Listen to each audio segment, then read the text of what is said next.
So our next speaker was supposed to be here.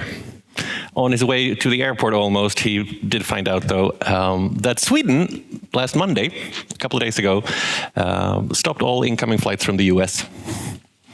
So we put a temporary ban all of a sudden in this country on US. So Ted Ryan can't be with us in person, but he's with us digitally. Hi, Ted. How are you doing, Anders? Good to have you here, at least in face. We'll see you here later, but I'm so glad we can do this anyway. So Ted, who some of you who have been to the History Marketing Summit before, you have met him in his previous role at Coca-Cola. But a few years ago, after a long tenure at Coke, he changed to Ford, left Atlanta, moved up to Detroit. So you'll be talking to us from your home in Detroit right now. Ford and Ted, take it away. Great, thank you, Anders, and I really regret not being able to come. I was looking forward to seeing Lovisa from Absolute and Tony and the rest of the people that I've gotten to know in Sweden over the years. So with that, I'm going to dive straight into it. My love of cars goes way back. This is me with my father in 1969. I'm all of 5 years old, helping Dad clean his Mustang. He had the canary yellow Mustang. It was one of his pride and joys. And I carried that on myself with my own sons, with my own Mustang. When you love a car, you love a car. And I don't have a Mustang in my driveway right now. I have a Bronco out there. So I'll have to get a Mustang again next year. With that, every presentation I do, I always want to make sure that I talk about the mission statement. Why does the archives exist? I know when different corporations and different institutions, it exists for different reasons. At Ford, I bolded the part that's most important to me. And I must say that when I took over at Ford, they actually had about a 2.5-page mission statement. It was just a mishmash of ideas of what an archives could be. And I shortened it considerably. Our archives exist to build trust and our ability to lead in the future. Yes, the name on the building is the name of our chairman, and Henry Ford did establish it, but everything that we do in our archives isn't to celebrate the past, it's to build trust and the ability of Ford Motor Company to lead in the future. As Anders said, I came from Coke, spent 21 years there, and I only put this one in here. I don't usually talk about the Coke stuff, but at Coca-Cola, I was trained and taught how to hone a story, how to tell a story, how to take an icon, how to take the color red, how to take Santa Claus, how to take all the different icons that we had and turn that into creative storytelling. If you look just to the on the other side of my ear is a space can, a can that went up in space, and we turned all of those into different storytelling. So when Ford recruited me, this was the room where I did one of my interviews, and it was big and there was nothing in it. One wall painted blue, giant space, empty space. My wife was actually with me at that particular interview, because I didn't really want to leave Coke. I wasn't quite sure why I was ever going to do it. I'd been there 21 years. And then we're walking out, and she looked at me and she said, "Ted, they need you, but will they implement what you need to do?" And I asked that question, and they said, "Yes, you have creative reign to create your own, the archives in your own vision." So the first thing I did is paint the room blue, brand it, begin to pull artifacts from our collection and set it up as a storytelling room. Everything that we've done so far at Ford has been to more finely hone and craft our ability to tell stories. Once again, not just to tell stories about the past, but stories that can be used for the future. The archive space, this is the only picture I had of the archive space. I didn't feel like driving down to get one before. So we'll ignore the cars in there for now, but it's your typical archive storage space, 16,000 cubic feet of storage, 6 miles of shelving.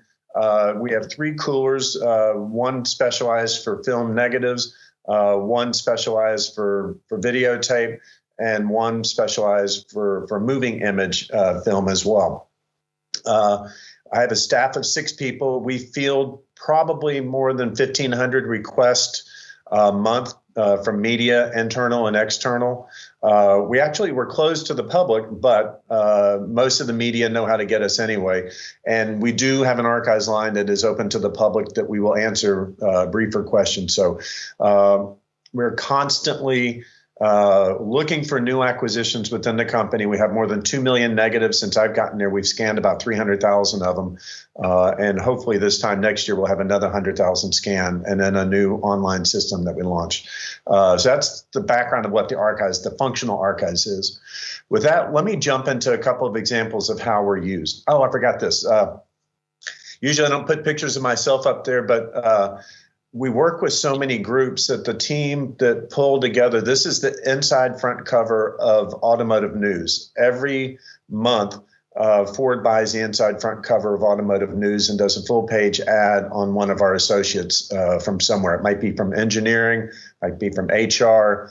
We work with that team so many times providing photos. They came back to me and said, we want to actually do one of the ads on you and on the archives.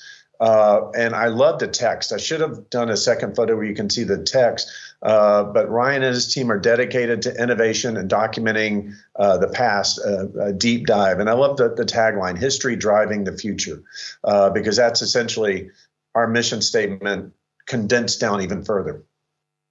So some of the stories on how we drive the future, how we interject the archives. I always said that the archives should be used like a rapier rather than a broadsword. We don't want to hit people over the head with history. We want to make a fine point and a fine prick that tells a meaningful story. You can barely see it, but down in the bottom corner, you'll see that that schematic drawing of the vehicle is signed by McKinley Thompson, Mac Thompson. McKinley Thompson was the first African-American automobile designer in all of Detroit. Ford hired him out of the design college in Los Angeles. Here's Mac Thompson. And he penned the very first sketch of the Bronco. The Bronco was reintroduced this year, or last year actually, to huge excitement. It was the most anticipated vehicle launch. And I love the fact that the very first drawing of it was done by Mac Thompson, the first African-American designer in Ford history and in Detroit history. We pitched that story to our PR team. Archives pitched it to the Ford PR. I only did one headline, but we ended up with nationwide stories in USA Today, any number of different publications. This headline, I picked this one because I love the headline. The Jackie Robinson of car design, McKinley Thompson Jr., and it celebrated his work on the Bronco, but also his work on the F-Series. He designed the interiors of the Mustang. He was a seminal figure in Ford design. And no one would have known that story if we hadn't captured it in the archives and packaged it up with photos and with information to the PR team to be able to leverage it out for the media. One of the things that I love that we do, and I stole this one from P&G years before when I was still at Coca-Cola, we would do deep dives for the design team. Wieden & Kennedy was the agency at Coke, and they actually had a biannual visit for new agency employees to come to the archives to do a deep dive.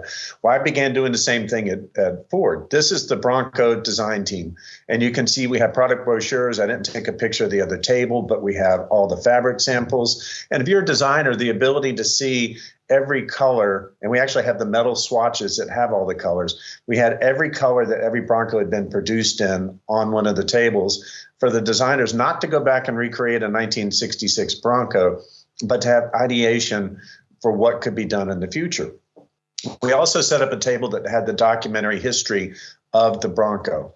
And one of the documents that jumped out to everybody was this one, the 1966 GOAT Feasibility Clay Review Meeting.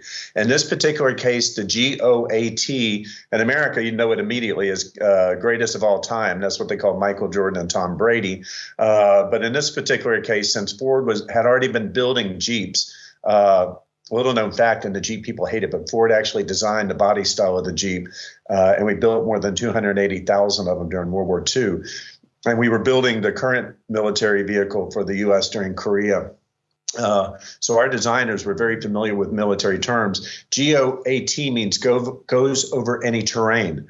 The marketing people fell in love with that concept. And from a very early stage of the Bronco, they built that language into the current vehicle. So if you are lucky enough to be one of the owners of one of the brand new Broncos, your different drive modes are called GOAT modes. And the advertising for the Bronco actually features a baby goat frolicking with a a horse. Oh my goodness, my next door neighbor just started a lawnmower, so I hope that you can still hear me.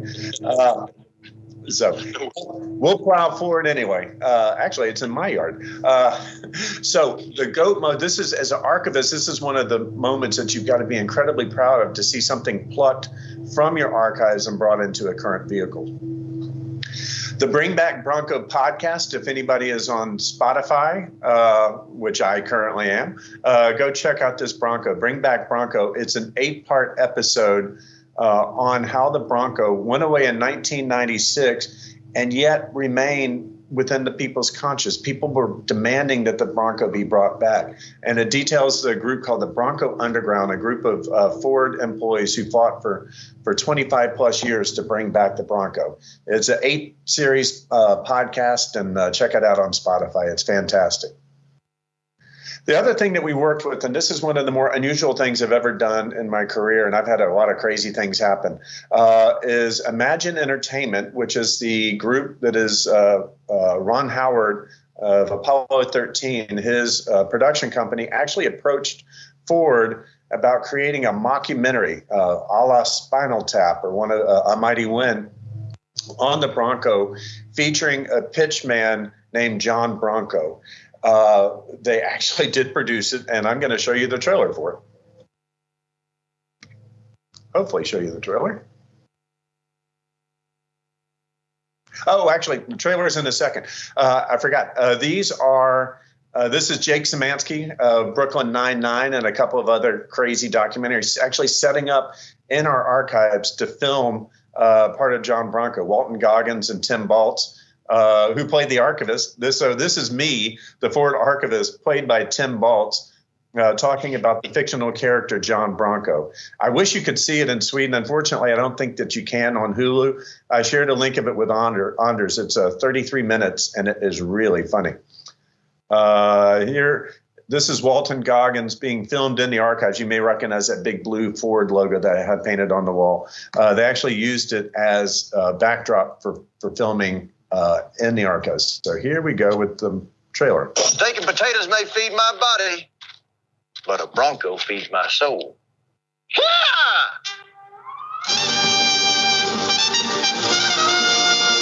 Hi, I'm John Bronco. How many people do you know have a car named after? Bronco. It's one of the greatest underdog stories of all time. The new Ford Bronco. Because Daddy wants a pony, too. Not just a spokesperson. He was everywhere. One day, you're unrecognizable, and the next day, everybody knows who you are. Please welcome John Bronco. John Bronco has disappeared. At the Baja 1000, somehow he seemed to vanish into thin air. Now you see it, now you don't. I don't know where John went. Find John Bronco. He just disappeared. Find John Bronco. Couldn't take it. Find John We were in love. What's the fun of being a Bronco if you can't share it? John Bronco is in the lead, and he ain't giving it up. I've always been a wild horse, and I'm always going to be a wild horse, but I'll always be John Bronco.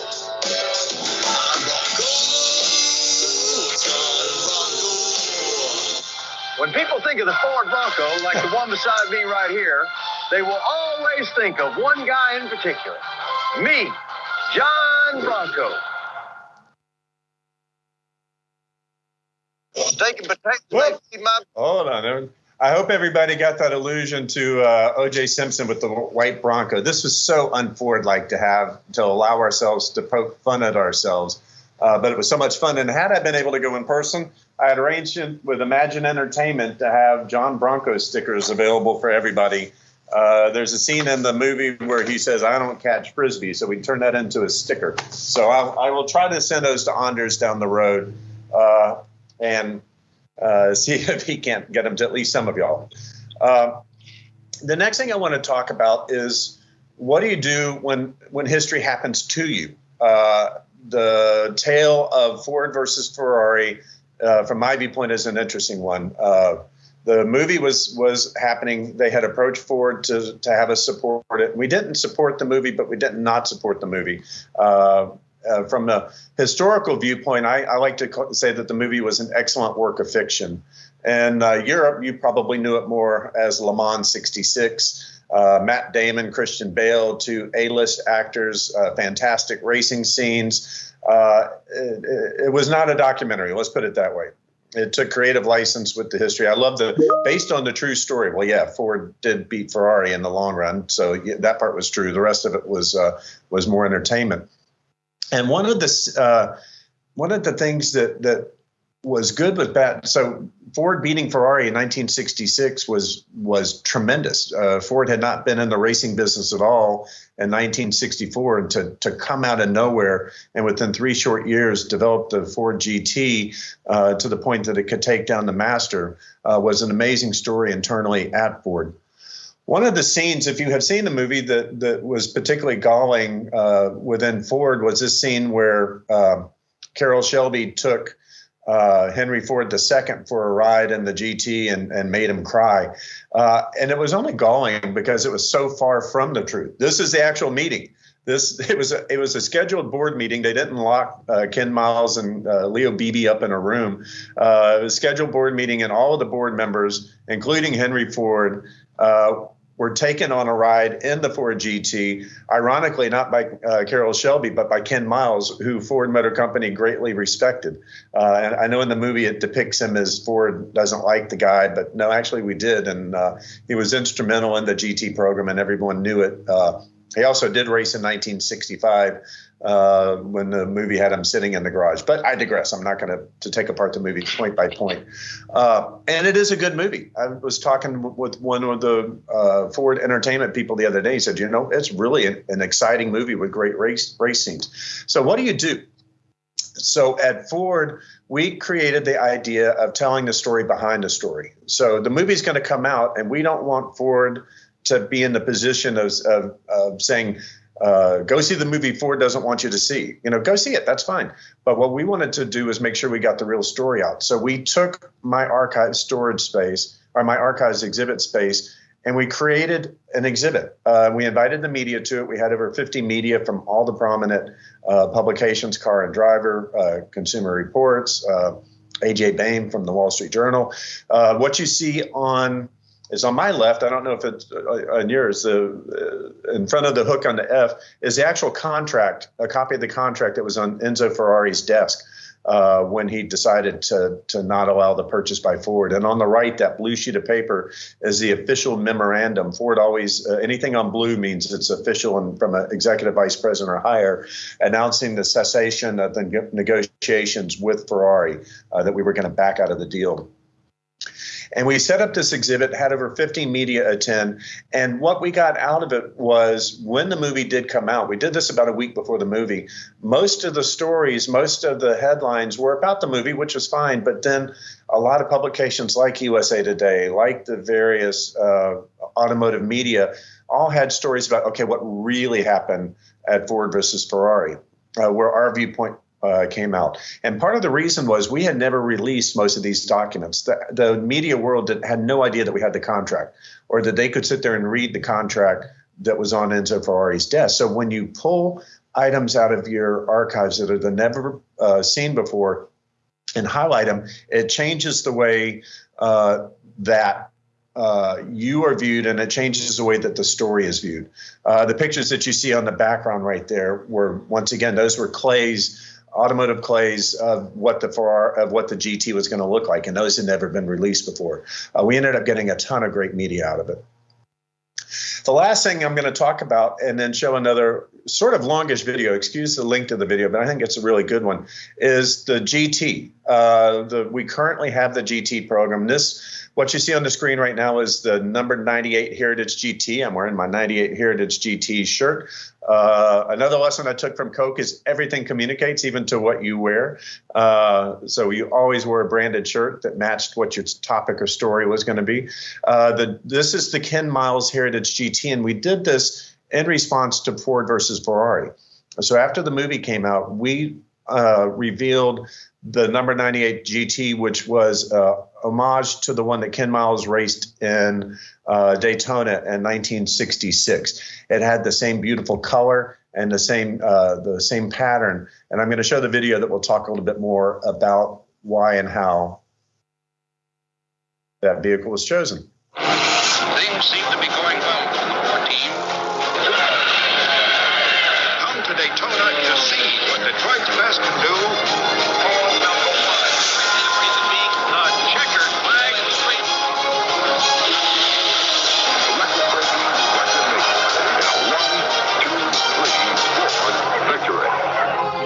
Motorsports is part of the fabric of Ford Motor Company. From before the company was even formed in 1901, Henry Ford built a car called Sweepstakes.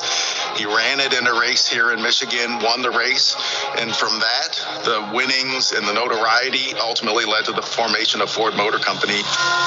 Performance is everything to Ford. I mean, it's where we started. It's in our blood.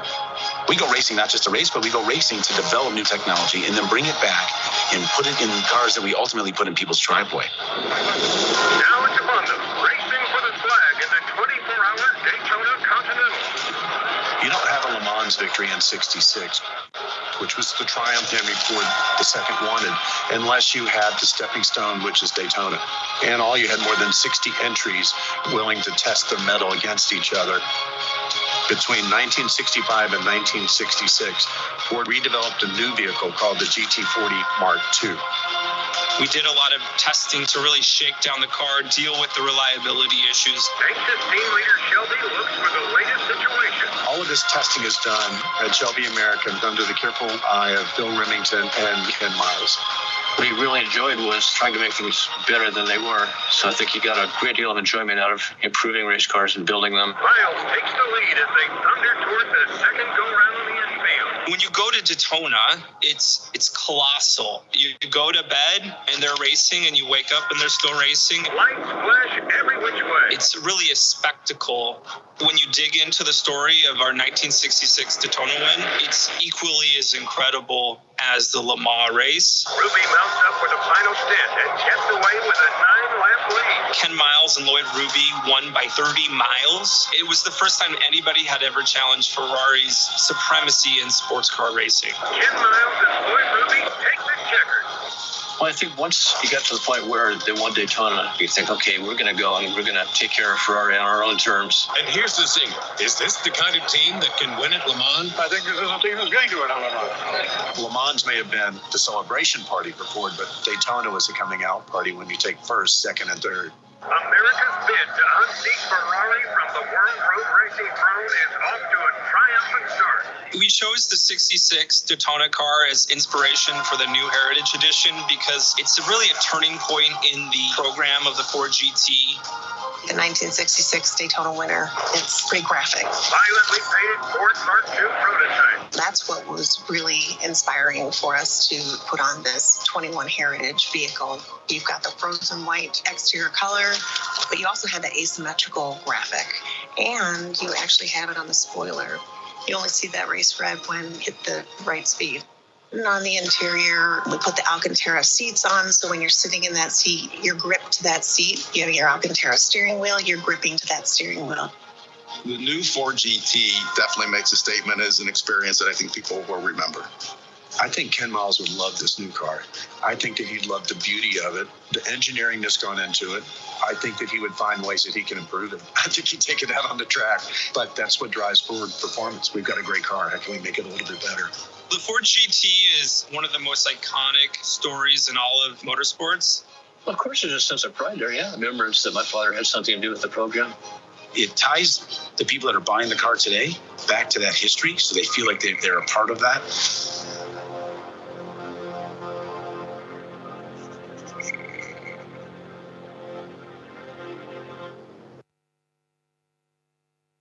And there you go. And for $700,000 in application process, that can be yours. Whoa, let's get down. That can be yours for $700,000, and if you get approved by the application process. I just close one other thought on that is that when you have your story told about you, there's not much you can do. It's going to be told whether you want it to be told or not. And In the end, Ford still beat Ferrari, so I guess the headline was accurate.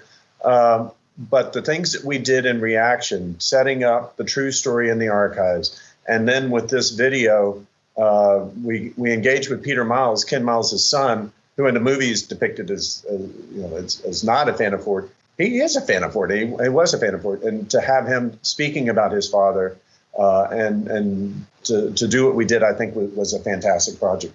That is it, Anders. If anybody has any questions, should I go out of presentation mode? Please do, yes. And thank you so much, Ted. A quick round. There are applause being given here. Okay. And I'm sure there are questions. I don't see how to stop sharing screen, so. Right next to the red button. And the red button is not there. Ah, there we go. There we go. Now we see you full screen. I'm sure there are questions. I have one, which is when you were at Coke, you always told me that your primary customer was the internal the marketing team. It sounds like it's the same here. No, PR. PR is the PR at Ford more than actually legal at Ford. And that's part of the reason I have a staff of 6 is we have all the crash tests and all the boring stuff that save Ford in litigation is probably the biggest client. And other than that, public relations. But Ford is different from Coke in that public relations has more of a role in marketing. So the people that are in marketing on Bronco are the ones that are making the TV commercials, whereas the activations, actually taking a Bronco to one of the ride and drives with the media, is all done by the PR team. So the PR team is my biggest client, actually legal, PR, and then marketing after that. And I'll jump in with another question, which is, we've been talking a lot today about authenticity, using the real stories from the archive. And here you are with a mockumentary about a pitchman who never existed. That was done with tongue firmly in cheek, and tongue in cheek, and that was done by marketing. That was led by marketing and funded by marketing. And there's a sequel's coming out next week on the 13th. John Bronco Rides Again, and they didn't film that one in the archives, but in that particular case, we provided all the footage. And when you saw him hold that box of cereal, that was a picture that we had provided that they then put John Bronco's face in, and all the other things. So yes, you have to be authentic, but you also have to have a sense of humor when you do it as well. And I've seen the full 30 minutes of it. So, and I know how you shot it in the archives, as you said. It's true archive work, and it just happens that the story that they dug up out of the archive is not real. Yes. Yeah. As it was disconcerting in the press release on John Bronco 2, it said Ford archivist Tim Baltz, who was the actor. And I was like, wait, no, I'm there. So I got over it quickly, though. Wonderful. Any questions from the audience? One coming up here. I'll listen to it and then repeat it to you, Ted. Okay, can you hear me? You can't. You can hear me. There was a legendary Ford car called the Ford Mustang. And as I have understood, there is a new Mustang coming out. Is that true? And has you had anything to do with that too? Yeah, the question is the legendary Ford Mustang. Rumors are there's a new one coming out. Are you involved? How about I can't reply to that comment? We'll take that as a reason to invite you next year. Yeah, well, let me rephrase that as saying that almost all new products that are coming out, my team is involved with in some way, shape, or form. So the newly announced electric pickup truck, the truck team had been in our archives off and on for the past 2 years, plucking out ideas. Wonderful. I can't comment on that one. Yep. Ted, thank you so much. We're sorry you weren't here. You're still with us, but next time you'll be here in person. Take care, and we're very glad that Mary encouraged you to take the job. They obviously needed you. It's been so much fun, Anders. Who would have ever thought that Ford would be as much fun as Coke? But it is. And, the only difference you see is I don't drink branded products anymore. No, you do. Look at that. You're off brand. Thanks again, Ted. Cheers. Bye.